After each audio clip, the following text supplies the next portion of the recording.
Good, everybody. It's your boy Steph from the Hot Moon Podcast. And before we get started, do me a huge favor. I'm trying to get to 500 subs, so help me by liking the video and subbing to the channel. But we're going to get right into this with Michael Irvin. And, obviously, he came out with his press conference today. And I'm not going to lie to you guys, I was pretty distraught by it. Number one, just to see Michael Irvin, play Hall of Fame wide receiver, played in the NFL for many years, win championships, play in such a gladiator type of sport, in a league such as the NFL, and to see him tear up and get emotional, and make references to basically like this is like a modern lynching. I felt him, 100%, you know what I'm saying? Even as a black man as successful as he is and everything that he's accomplished, he finds himself in this predicament, right? And really no fault to his own. I mean, his lawyer did a great job of pretty much laying out the entire scenario, because the lawyer wasn't allowed to see the video when the judge had asked to release order them to release the video, right?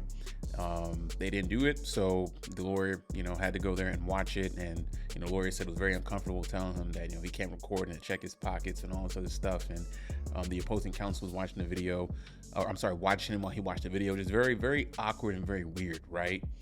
I mean, I know everybody's gonna ask a question like, okay, like if Marriott has nothing to hide, then what is wrong with giving him the video? And, it's crazy too, because Michael Irvin said he still currently hasn't seen the video, right? So, if they have nothing to hide, I think it would be in Marriott's best interest to go ahead and release the video. But of course, they're not going to do that, because they know that Michael Irvin didn't do anything wrong, right? And they're going to try to do everything they can to spin this somehow to make it seem like Michael Irvin was the one in the wrongdoing, right? And what's incredibly just more disturbing is that, the lawyer was talking about how, Michael Irvin was woken up in the middle of the night to leave, and still, he didn't know what was going on. And, he tried to have a conversation with security, had tried to have a conversation with personnel at Marriott and try to get the witnesses involved. And no, they didn't want to have any of that, right? Okay. So then, obviously the lawsuit, fast forward, they go on with the lawsuit, right? But, what was so disturbing to me is that ESPN and the NFL Network just immediately sided with the Marriott, right? Which is crazy to me, I'm surprised that no representative from ESPN or NFL, the NFL itself, NFL Network, requested to see the footage. Maybe they did. I don't know. This lawyer didn't mention that.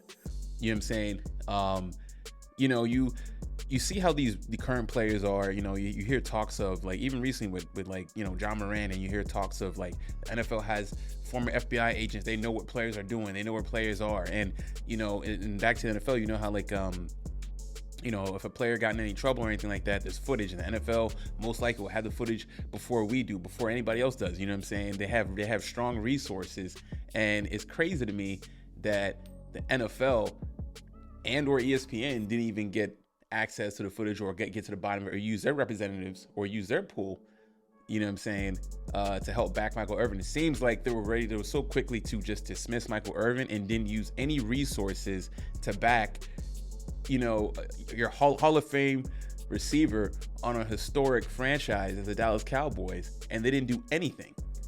The lawsuit, I hope the lawsuit extends out, that he sues ESPN and then he sues the NFL or the NFL Network as well, because I haven't seen anywhere where they try to step in and get information and get to the bottom of it, right? Instead, Michael Irvin is embarrassingly dragged out of the hotel and embarrassingly dismissed from Super Bowl week, and till this date is not on TV anymore.